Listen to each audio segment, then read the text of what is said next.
بسم الله الرحمن الرحیم. ګرانو زده کوونکو، زموږ او ستاسو د نن ورځ درس د قیدونو یا د ایډوربس باقي برخه کې بعضې قیدونه پاتې وو، په هغې به وغږېږو انشاءالله تعالی چې تاسو په دقیق ډول واورئ تر څو سم زده شي. چې هغه په قیدونو کې موږ ته تاسو دوه قیدونو کې یو قسم زده کړو چې افرمیټیو یا قیدونه هغه دي چې اثبات ښیي او ځینې نیګیشن ښیي، نفي ښیي. نو دلته د اثبات او د نفي نه هدف څه دی؟ هغه قیدونه چې د اثبات لپاره کارول کېږي او هغه چې منفي نفي لپاره کارول کېږي، په هغې به نن خبره کوو. نو حقیقت کې دا نیګیشن څه ته وایي؟ نیګیشن از ا ګرامیټیکل ټرم. نیګیشن دا یوه ګرامري اصطلاح ده. دیټ چینجز ا پازیټیو ورډ، چې دا یوه کلمه چې مثبت حالت کې ده یا جمله مثبت حالت کې ده یا یوه نظر مثبت دی ټو نیګیټیو فارم، منفي نظر ته بدلوي. کو کلمه منفي ته بدلوي، کو جمله منفي جملې ته بدلوي، او کو آیډیا هغه منفي آیډیا شي. نیګیشن از ډیوایډډ انټو ټو پارټس. دا نیګیشن په خپله دوه برخې لري. یو ته وایي شارټ نیګیشن، لنډ نیګیشن، او بل ته وایي ابسولوټ نیګیشن. هغه ابسولوټ نیګیشن یا مطلق او کامل نیګیشن دی. نو شارټ نیګیشن څه معنا؟ شارټ نیګیشن از ا نیګیشن، دا هغه نیګیشن دی دیټ چینجز ا پازیټیو ورډ، چې کلمه یوه کلمه بدلوي ټو نیګیټیو فارم. یوه سنګل ورډ، یوه کلمه مثبت حالت کې ده، دا ورسره ولګي نو منفي دی بدلی شي. فار ایگزامپل ناټ، لکه مثلا چې آیا هغه ستا ورور دی؟ از هی یور برادر؟ نو هی از ناټ. نو دا ناټ باندې دغه کلمه دا برادر کلمه چې مثبت حالت کې وه منفي ته واوړي. یا وایي مثلا چې آر یو آ ډاکټر؟ آیا ته ډاکټر یې؟ نو آی ایم ناټ. ډاکټر نه یم، دا ډاکټر نه ډاکټر، نو منفي ته واخته. بل د ابسولوټ نیګیشن. ابسولوټ نیګیشن مقصد چیرې؟ ابسولوټ نیګیشن از ا نیګیشن. ابسولوټ نیګیشن هغه دی دیټ چینجز ا پازیټیو آیډیا، چې هغه مثبت آیډیا آر سنټنس یا جمله ټو نیګیټیو فارم ته بدلوي. دا څه شی بدلوي؟ یو ورډ نه، دا سنټنس بدلوي یا آیډیا څو کلمات جمله یې هغه بدلوي. یو ورډ خو هغه ناټ او که دلته ډېري، نو بیا دې ته بیا ابسولوټ نیګیشن وایي. ابسولوټلی معنا خو مطلقا او په کامل ډول هدف یې دا دی، خو دلته هدف دا دی چې یوه جمله بسته جمله بدلوي، یوه کلمه نه بدلوي. فار ایگزامپل ډو یو پلی کرکټ؟ آیا ته کرکټ لوبه کوې؟ نو آی ډو ناټ. نو آی ډونټ دلته کانټراکشن هم کولی شي. دا نو چې دی دا زموږ ابسولوټ نیګیشن دی. د جمله کې ابسولوټ نیګیشن وکړه ځکه چې دا نو وکارېده او دا ټوله جمله ورباندې منفي شوه. نه جمله کومه چاته وایم آر یو ا ډاکټر؟ هلته یوازې یو ډاکټر و، نو ناټ وکارول شوی. دلته کرکټ لوبه نه کومه، نو بسه جمله شوه. دا صحیح شکل دی. ادر ایگزامپلز اف ابسولوټ نیګیشن. نور مثالونه د ابسولوټ نیګیشن دا دي. ډو یو پلی کرکټ؟ ناټ آی ډو ناټ. دا غلطه ده ځکه دا ته ناټ نه باید نو ووایو، نو آی ډونټ. یا داسې باید د دریم شخص په هکله پوښتنه کوي ډز یور برادر پلی کرکټ؟ آیا ستا ورور د کرکټ لوبه کوي؟ نو هی ډزنټ. داسې به نه وایي چې ناټ هی ډزنټ، نو، ځکه چې د ابسولوټ نیګیشن کې نو کارول کېږي. نو دا شکل رانګ دی. او که داسې وایي چې ډو یو پلی کرکټ؟ نو آی ډونټ، دا جمله از رایټ، صحیح ده. یا د ورور په هکله ووایي ډز یور برادر پلی فوټبال؟ آیا ستا ورور د فوټبال لوبه کوي؟ یس هی ډز، هم سمه ده. او که ووایي چې نو هی ډزنټ، نو نیګیشن هغه یس هی ډز خو مثبت شو، هغه خو افرمیشن شو. نو دلته کو ته نیګیشن کاروي، نو نو هی ډزنټ، دا ستا نیګیشن شو. نو هی ډزنټ پلی کرکټ اور ساکر اور فوټبال. نو که یس هی ډز هغه افرمیشن دی، او نو هی ډزنټ دا نیګیشن دی. دلته متوجه اوسئ د ورډ نو، دا د نو کلمه از ابسولوټ نیګیشن. دې ته ابسولوټ نیګیشن دیټ چینجز د هول سنټنس، چې ټوله جمله بدلوي، اور آیډیا یا دغه نظریه ټو نیګیټیو فارم، منفي شکل ته ورباندې ټوله جمله او ټوله نظریه بدلیږي، یوازې سنګل ورډ نه بدلوي. لکه مثال ته ګورئ آر یو ان انجینیر؟ آیا ته یو انجینیر یې؟ نو آی ایم ناټ، نه انجینر نه یم. دا ټوله جمله موږ تاسو په دې نو باندې بدله کړله. څه شي ته؟ نیګیټیو فارم ته. نو دې ته وایي نیګیشن. یا وایي دا یو څه زه انجینر نه یم ډاکټر یم نو هدف دا دی انډرلاین کلمه دا نیګیشن شو نو دلته the word not is shortened negation that changes a single positive word to negative form نو کله چې کومه چې د not کلمه ده لکه مخکې چې وویل هغه shortened negation دی لنډ negation دی چې هغه یو single word ور باندې بدلیږي negative form ده لکه وایي my brother is an engineer زما ورور یو انجینر دی not a doctor ډاکټر نه دی د برادر دپاره دا not کلمه نه ډاکټر نه دی انجینر نه دی انجینر دی بلکې ډاکټر نه دی نو د یوه کلمه یې دلته بدله کړله د ډاکټر کلمه ور باندې نفي شوله انجینر دی ډاکټر نه دی ایډورب آف افرمیشن بل چې لرو د اثبات یا د مثبت نظر والا د مثبت حالت قیدونه adverb of affirmation is used دا د affirmation adverb یا د اثبات والا د مثبت حالت چې ښیي هغه قیدونه خاص کلمات دي is used هر یو کارول کیږي to show agreement چې موافقه وښیي لکه وایي yes ته دې که سړی دا چې ته وایي نو موافق یې ته موافق یې ځکه affirm دی affirm او deny نه کوي نو affirm کوي ته ورسره خپله موافقه ښیې surely یقینا of course په یقیني توګه certainly په باوري ډول why not ولې نه لکه وایي مثلا do you want to go to کابل ته غواړې چې کابل ته لاړ شې yes why not sure یقینا etcetera یا دې ته غیر نورو ورته کلمات these adverbs are very commonly used دا adverb یا دا قیدونه چې دي دا ډېر په عام ډول سره کارول کېږي زیات لکه وایي for example can you help me چاته وایي چې ته ما سره کومک کوې یا تا ته څوک وایي چې can you help me ما سره کومک کولی شې ته وایي yes I can کومک کولی شم دا yes کلمه دا affirmation ښیي دې ته دا هغه قید دی چې affirmation ښیي دا yes او no چې کله وایي هغه په نیګیټیو کې نیګیشن کې چې وایي درته به کامه ورکوي او په yes ویم دا کامه to show small pause چې لنډه وقفه وښیي yes I can نو adverb affirmation شو دا یا بله جمله وایي can you swim in Cooner river آیا کونړ سیند کې لامبا کولی شي کونړ سیند کې لامبا چې لاسونه پښې پکې وایي او پسې پورې وځي راپورې وځي دا کولی شي yes I can بلې کولی شم نو دا د affirmation قید دی یا adverb دی نو د قیدونو نه تر دې ځایه پورې چې شرحه شو دا د قیدونو موضوع وه اوس راځو preposition ته چې preposition هم د کلام د اجزاو کې د کلام په اجزاو کې یا parts of speech کې هغه مهمه برخه ده چې د شاګردانو د لرنر students باید زده یي که زده نه یي نو کلمې خبره چې کوي په انګلیسي کې غږیږي نو کلمات به بې ارتباطه یي او باید هغه د هره معنا دپاره خپل مشخص prepositionونه دي هغه به کاروي نو که یو په ځای باندې بل وکاروئ نو بیا هم مفهوم نه افاده کېږي نو د دې زده کړه هم ضروري ده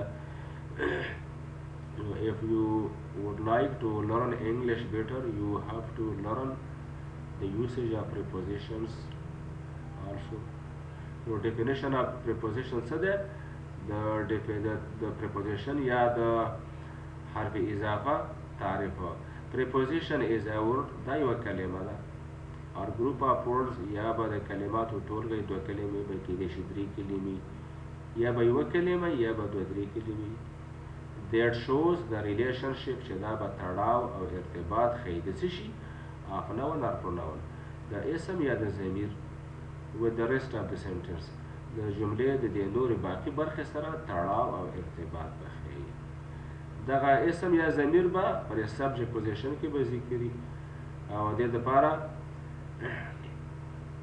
یا د نون او پروناون نو ته چې دا به کېدای شي په کامپلیمنټ پارټ کې ذکري نو دې نه مخکې به ته دا ذکر کوې چې د ذکر کړلو نو دا تړاو ښیي تړاو د دغه اسم یا ضمیر د باقي جملې سره لکه وایي the book is on the table the book کتاب is on the table په میز باندې دی و دا د book زموږ اصل سبجیکټ شو او is on the table predicate شو او دلته په دې predicate کې دا یو پارټ چې دی دا د preposition دی دا preposition دی او دا ورسره noun دی نو وویله چې دا د دې noun نه مخکې کېږي نو on نو که ته دا آن ونه ووایې چې د بوک از د ټیبل کتاب میز دی نو کتاب په میز کیدی نه شي کتاب ځان ته شی دی میز ځان ته شی دی نو اوس چې دا وویل آن د ټیبل د دې ټیبل د دې د بوک تړاو او د دې ټیبل تړاو دی آن وښودلو مخکې وویل چې preposition is a word used before noun or pronoun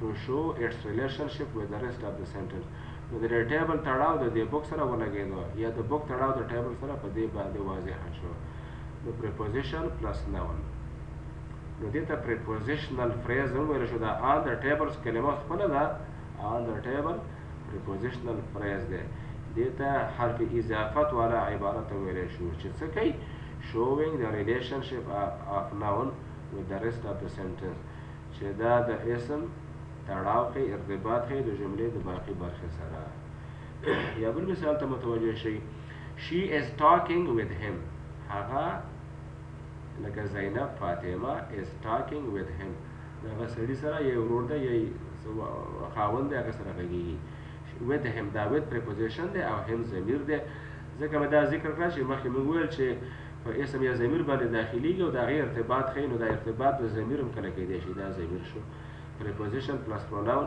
نو دا preposition شو وروسته پسې ضمیر نو دا هم کارېدی شي یو سټرکچر دغسې دی we study at home مونږ په کور کې مطالعه کوو we study مونږ مطالعه کوو at home په کور کې نو دا د at preposition د home دپاره خو کارول کېږي نو دی وښودله او که ته دا ذکر نه کړې نو پته نه لګېږي بیا چې ته مطالعه we study home مونږ مطالعه کوو بیا خو معنا واضحه نه شوه یا وایي مثلا چې we eat lunch at school مونږ غرمې ډوډۍ په مکتب کې خورو نو بیا صحیح ده بیا بل مثال we all Afghans مونږ ټول افغانان live in Afghanistan په افغانستان کې اوسېږو دا preposition دا د noun او دا in preposition نو د preposition تړاو وښوده چې افغانستان د دې افغان سره څه تړاو دی د اوسېدو ځای دی all these prepositions show the relationship of noun with the rest of the sentence نو دې ټولو prepositionونو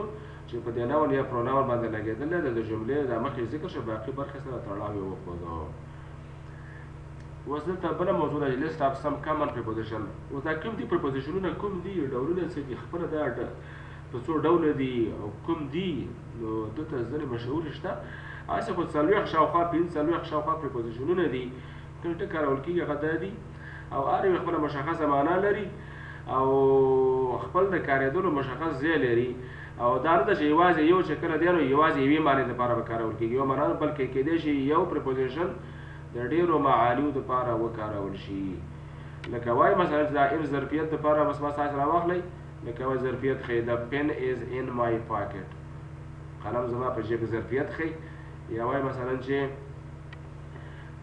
زه په افغانستان کې اوسېږم I live in Afghanistan خو څو نور شیان هم ښیي میاشت دپاره هم کارول کېږي لکه وایي I will travel to the United States in December ډسمبر کې به سفر وکړم نو میاشتو دپاره هلته به ظرفیت نه شو نو دا انکلوژر ښیي داسې هر یوې یا لکه آن راواخلې آن استعلا ښیي براوالی ښیي لکه بره جمله کې چې موږ وویل the book is on the table خو دا ورځو دپاره هم کېږي لکه on Saturday I will see you on Saturday د شنبې په ورځ به دې وګورم یا وایي مثلا چې زه په کابل روډ باندې اوسېږم یا my house is on Kabul road زما کور په کابل سړک باندې دی نو یوازې یوه معنا نه هر یو ډېرې معناګانې افاده کوي نو ګران زده کوونکو نه غوښتنه کېږي چې دا په ډکشنریګانو کې بیا دا نورې معناګانې چې آیا دا آن به نورې کمې دلته خو استاد موږ ته وویل چې استعلا دپاره یا براوالی ښیي یا نورې به کمې وي لکه د روډونو دپاره چې وایو آن کابل روډ یا وایي مثلا چې هغه نورې معناګانې چې دا ورته کارېږي چېرته پیدا کومه نو دا به تاسو ډکشنریګانو کې چک کوئ آن بل دی آرټ آرټ څه ښیي دا هم ظرفیت ښیي او هغه سړکونه چې نمبر لري لارې کوڅې هغې دپاره هم استعمالېدی شي یعنې ظرفیت ښیي ایباو معنا براوالی چې د دې څیز دوه شیانو تر منځ فاصله موجوده وي نو دې ته وایي ایباو هر ډول معنا لاندې over the پاسه because of په سبب د because of you I come here every day. ستا په سبب دلته روزانه راځم. due to په وجه د په سبب د next to نږدې ورته in front of مخامخ across from په مقابل د in spite of او په باوجود د دې لکه دا یو بدل معنا کوو به تاسو په جمله کې به وګورئ in spite of having no qualification he got the job. هغه سره د دې نه چې کوم خصوصیات د وظیفې نه لرل خو وظیفې یې ترلاسه کړله. in spite of having no qualification د خصوصیات هغه غوره او اړینو خصوصیاتو د نشتون باوجود he could get the job ورته ورته چې وظیفه ترلاسه کړي. د نور هر یو دغسې ده لکه وایي مثلا چې my house is across from the school زما کور سړک ته سکول ته مخامخ دی منځ کې سړک دی یا سیند دی او هغې ته مخامخ زما کور او سړک د کور او سکول دغسې په مقابله کې دي. یا وایي مثلا چې the teacher is in front of the student استاد د شاګردانو په صنف کې مخامخ ولاړ دی in front of مخامخ. next to معنا جوخت چې یو څوک شاته ولاړ دي. وایي مثلا due to the fact that د دغې حقیقت له وجې نه he deserves due to the fact that he deserves to get the prize د دغې حقیقت د موجودیت له کبله هغه مستحق د دې دی چې جایزه واخلي. types of preposition د prepositionونو ډولونه. prepositions are generally divided into two types. prepositionونه عموما دوه ډولونو ته ویشل شوي دي. یو ته وایي simple preposition بل ته وایي compound preposition. simple preposition او compound مرکب. simple preposition ساده preposition کوم دي are those prepositions هغه دي which are formed of single words چې د یوازې یوې مفردې کلمې نه جوړ دی لکه مخکې چې ویله in at between behind یا behind دا مفردې کلمې دي نو دې ته وایي simple preposition. او بل لرو compound preposition یا مرکب prepositionونه دا کوم دي؟ مرکب prepositionونه هغه دي compound prepositions are those prepositions دا هغه دي which are made of two words چې دا د دوه کلمو نه جوړي. for example د مثال په ډول دا for example نه دا ام پکې اضافه ده. for example د مثال په ډول ته متوجه شئ ښه for example for example د مثال په ډول next to دا next یوه کلمه ده to بله ده. کله چې ځان له next ولګېږي وروسته ترېنه نه ونې نو بیا صفت دی. دا to چې ورسره ده نو دا next بیا فاصله بیا to بیا د adjective شي. لکه وایي مثلا چې I need the next student دی بل شاګرد ته یا next month I will go to Peshawar راتلونکې هفته به یا راتلونکې میاشته پېښور ته لاړ شم هلته بیا preposition نه دی بلکې adjective دی او دا next to preposition دی. دوه کلمې دي. in front of یوه کلمه ده دا بله ده دا بله ده درې کلمو نه جوړ دی. in the middle of په منځ ده لکه وایي مثلا چې ټرک د سیلاب په منځ کې ودرېدو. the truck stopped in the middle of the flood د سیلاب په منځ کې in the middle of the flood نو flood سیلاب ته وایي او دا in the middle of دا preposition شو. نو دا کوم د ترکیبي دی یوه کلمه دوه کلمې دا ګوره یوه دا ده دا بله ده د definite article دی دا middle دا د کلمه شوه of بله نو دا څلور نه جوړی. in front of درې دي. in front هم ویل کېږي او in front of دواړه صحیح ده. همدارنګه at the end of آخر ده at the end of the class د صنف په آخر کې I will talk with you بتا سره I will call you تا در زنګ وایم. simple prepositions اوس د دې هر یو ذاته تفاصیل دي. simple preposition لکه مخکې چې وایي چې ساده prepositionونه are divided into two kinds. اول خو د prepositionونو عمومي تقسیم و چې simple او compound و دا simple بیا په دې خپل منځ کې تقسیم دي. دا په دوه ډوله دي. یو ته وایي one syllable simple preposition یو هغه ساده prepositionونه دي چې یو سیلاب نه جوړ دي. syllable کې خو مخکې غږېدلی یم چې دا اواز واحد دی چې د خوله واضح شي او کوم کلمات غږونه راوځي غږ نو دغه ته سیلاب وایي دا غږ واحد دی. نو یو هغه prepositionونه دي چې one syllable دي. syllable دغه spelling په SYLLABLE باندې ویلي کوي او دا کوم دي؟ یو دا خو شو چې یو سیلابه دي او بل هغه دي دوه سیلابه دي. یو سیلابه هغه دي are those prepositions یعنی one syllable preposition simple prepositions are those prepositions دا هغه دي which contain a one sound چې یو غږ نه تشکیلوي which یو غږ لري لکه at لکه for لکه in لکه to لکه of لکه with لکه by نو دا ټول یو غږ نه جوړ دی یو غږ ورکوي او two syllable prepositions کوم دي are those prepositions دا هغه دي which contain چې لري more than one sound د یو غږ نه زیات لري لکه وایي between دا دوه غږ دي between کلمه یوه ده خو غږونه دوه دي behind او هغه د مخکې د prepositionونو په مخ په ویش کې او د اول preposition کې دا موږ په هغه ساده prepositionونو کې شمېرلی وو چې مرکب نه خو دلته د غږونو په لحاظ تقسیم او غږونه ډېر دي هسې خو ساده دی خو غږونه ډېر دي نو په دې کې دې ته وایو چې کوم prepositionونه دوه سېلابه یا درې سېلابه compound prepositions شو دی ساده صرف په preposition کې دی په compound کې نه دی خو غږونه ډېر دي دا په هغه سادهو کې مور syllable والا دی behind دوه کلمې شو before مخکې beside څنګ کې above د بره about په هکله ده despite په موجودیت یا په شتون ده during په جریان ده until تر تاسې لیکلي مثلا چې during the summer the students will be on holiday during the summer vacation په اوړي کې د اوړي په جریان کې به شاګردان رخصت کیږي یا لکه وایي the clinic is open until 6 p.m.